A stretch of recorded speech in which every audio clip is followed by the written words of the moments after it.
Chronicles of Cigarnia, where we pair two of mankind's greatest inventions, cigars, and the printed word. Today I am attempting to dress in the theme of the review. I am wearing a tour shirt from 1977 of one of the greatest rock bands of all time. And the book is about a fictional rock band from the same era called Daisy Jones and the Six. Their greatest hit was an album called Aurora, so we are pairing it with Aurora 107 in the Robusto size.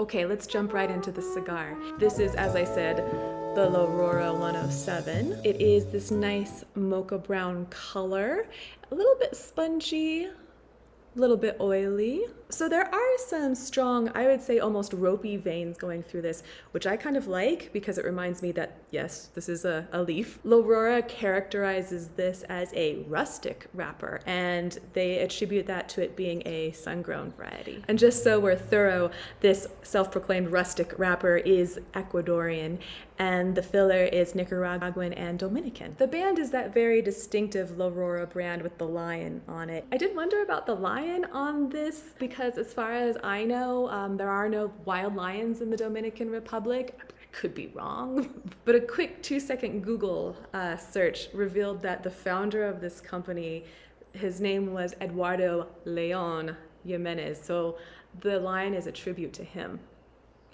Answer. Very light and like a sweet kind of hay.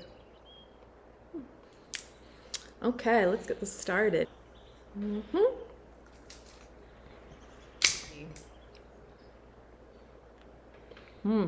Barnyardy in the best possible way. Shall we? I think we should. So this blend was made about 10 years ago in honor of the company's 107th anniversary. That smells nice just already. And they actually have a really nice website with some fun facts about the company. My favorite was that in the 2000s, the company diversified in a lot of different directions.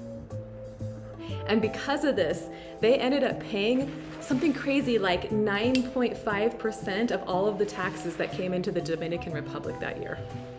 I'm sure the government loved them that year, and their accountant probably did not. It's my favorite part, pyrotechnics.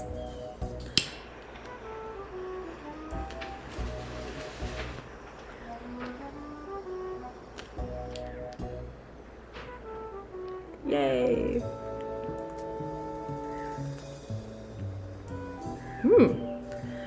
Nice, right out of the gate. So my immediate impression is, wow, this is really smooth.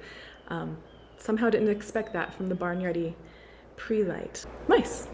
So let's get started talking about this book then. When I travel, I tend to pilgrimage to places that are located in the cities that I visit. These are usually places like independent bookstores, or if the city has a cool library, obviously cigar lounges, baseball stadiums, Japanese pastry places, opera houses, speakeasies. It's a miracle I actually get to my destination. Anyway, my whole point of this is that I was cruising through Pasadena, California, and I stopped in Vroman's, my favorite independent bookstore in that area, and they had a wall of bestsellers, and 2 of the books on the wall of maybe 12 were by this lady, Taylor Jenkins Reid. And here she is, looking every bit as cool as the characters she writes about. Usually they are people like Hollywood film stars, children of famous singers, models, or rock stars. So I decided to grab one and see what all the fuss was about. And I decided to choose this one for 2 reasons. First of all, it was in paperback. But second, the format in which this is written. Look, check this out.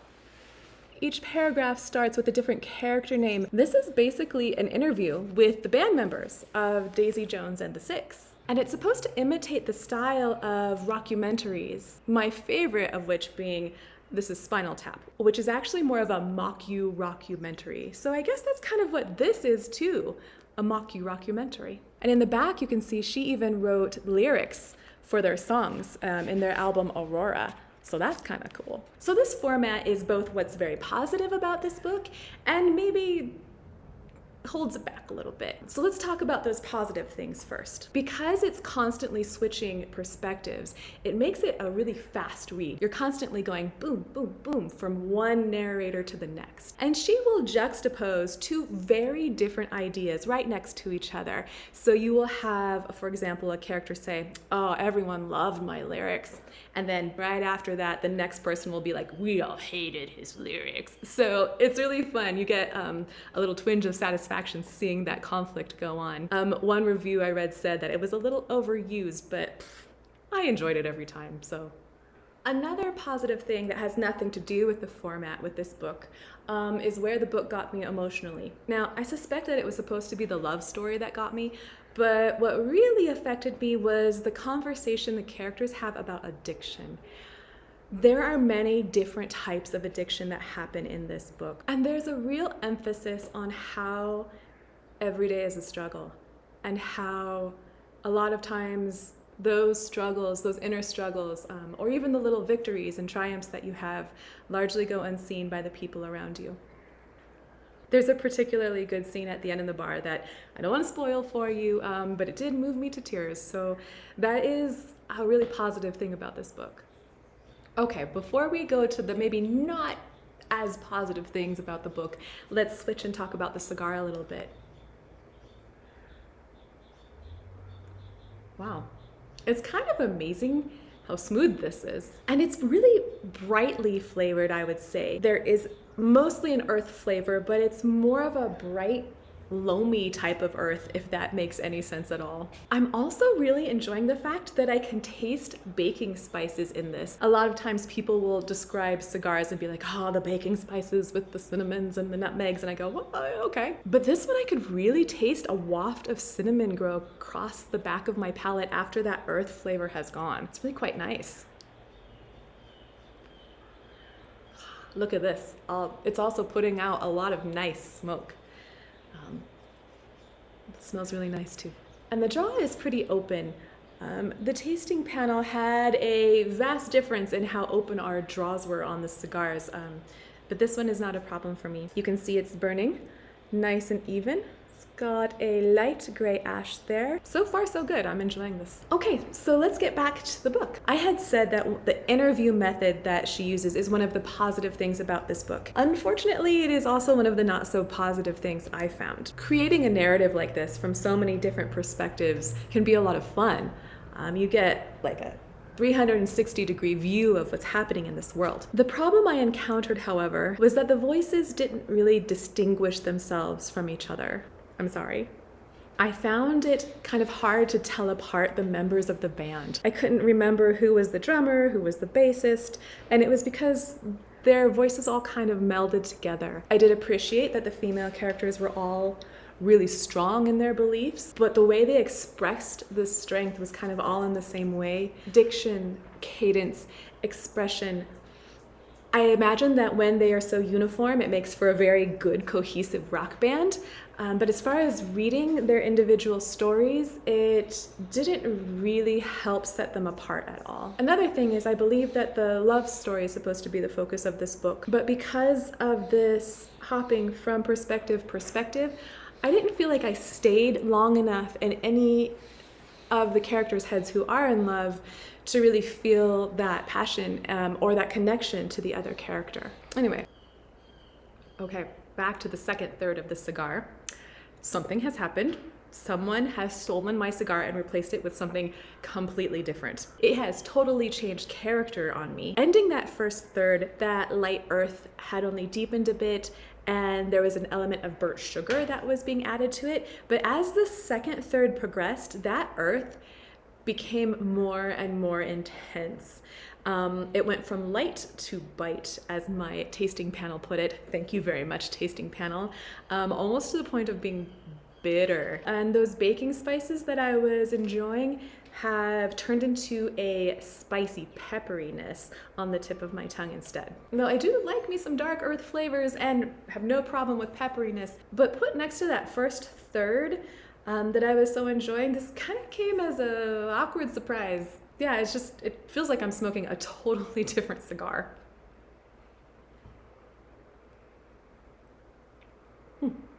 Kind of weird, actually. So just a little bit more about this book. There is some buzz on the internet that this has been picked up to be made into a mini series.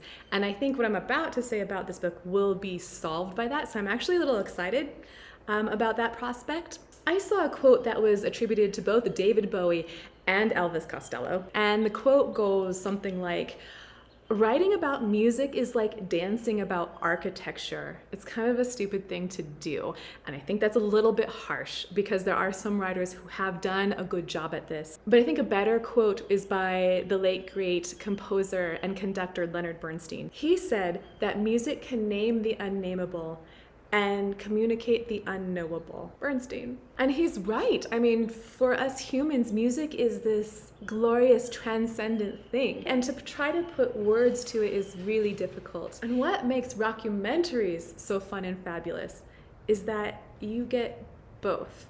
You get people talking about it, trying to say in words what the music means to them, but then you get to hear the music. There is surprisingly little description in this book of what their music actually sounds like. And since there are no descriptions, it really left me wondering what the heck was the big deal about this band, and not connecting as much with the power I think I was supposed to feel from their music. If any of you read David Mitchell, he just came out with a book about a rock band in the 60s called Utopia Avenue. And in an interview, he also expressed how hard it was to describe this thing that is undescribable. He noted that while you can't go on for pages, you do have to give at least a ghost of an idea. So then the reader can put together for themselves what the music is supposed to sound like. And the only description I remember from this book is that her vocals are supposed to be growling, which is a start, but In my research after reading it, I discovered that it is mostly supposed to be based on Fleetwood Mac. But knowing that actually still doesn't help me hear the music the way I wanted to. So to sum up, while the book is fine, what I'm excited about is if there are some good musicians and some good filmmakers coming in to make this a mini-series, it will differentiate the characters because we'll be able to see them and we'll be able to hear that thing that makes a rockumentary a rockumentary. You're gonna be able to hear the music. I think that will fix both of the main gripes I had with this novel and will make for some pretty exciting viewing. Okay. Back to the cigar. It has changed again. That bitter earth that I was kind of whining about in the second third has totally morphed into something else, and it's become a more mellow, leathery nuttiness. There is also a gentle kick after those two flavors fade away of cocoa powder. So I feel like I have gone through all of the flavors in this one cigar. And in a way, this fits the book way better than I originally thought, because it does imitate what the characters go through. With the beginning, they're just kind of themselves, and then as a band, there's all this tumultuousness, and then at the end, they all kind of mellow out and go their own ways and find their lives afterwards. So who knew the cigar was gonna fit the book so well, right? Unintentionally perfect pairing. The burn, in contrast, has stayed consistent and steady the whole way through. So that is quite nice. And that consistency was with all of the cigars in our tasting panel, no matter how tight or loose the draw was. So that says something about the construction. So on to that fourth third. How this cigar stays with you after the fact. It does. There will be some showering happening, but it's not that bad. It is very fragrant in a very cigar type of way. My hair smells like my grandpa's cigar, which is too bad because these room notes actually are quite lovely. The smoke that comes off of this cigar reminded me of maple syrup. So I wish I totally smelled like maple syrup right now, but I don't. Kind of a bummer. Now, here in California, we have a ridiculously high tobacco tax. And even with that, this cigar was still about $6.50. I am a slower smoker, but with the tasting panel, we all were clocking in at about an hour and a half. So to sum up, if you want a diverse, maybe a little dramatic and adventurous smoke, I would say this is well worth it. That first and third were really lovely. And the second third was not bad, it was just very different. And I'm still trying to decide if I liked that or not. So maybe try it and let me know in the comments what you decide about this. Okay, before we talk about what's gonna happen next time, I wanna say, as always, thank you to my tasting panel. Thank you to the lovely man who I am married to, who I forced to watch early versions of this. I know I torture you. Thank you so much for your patience. Thank you to all of you who leave wonderful, thoughtful, kind comments. Thank you to people who have subscribed. I really appreciate your encouragement, so thank you. Okay, for next time, I'm going to read one of the more buzzy thrillers that I've seen this summer. It is called The Maidens. Oh my gosh, this thing had me on the edge of my seat and I stayed up until like 3 in the morning because I had to finish it. So I'm excited to share this with you. We're going to pair it with a cigar called The Blind Man's Bluff. So please come back for that. It'll be exciting. In the meantime, I hope you are smoking some good cigars. I hope you're reading some good books. I hope you're listening to some wonderful, transporting music. And ideally, I hope you're doing them both at the same time. Thank you so much for watching. I'll see you again soon.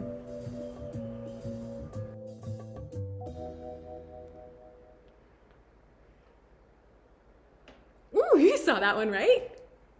Smoke rings here by the campfire. Anyway.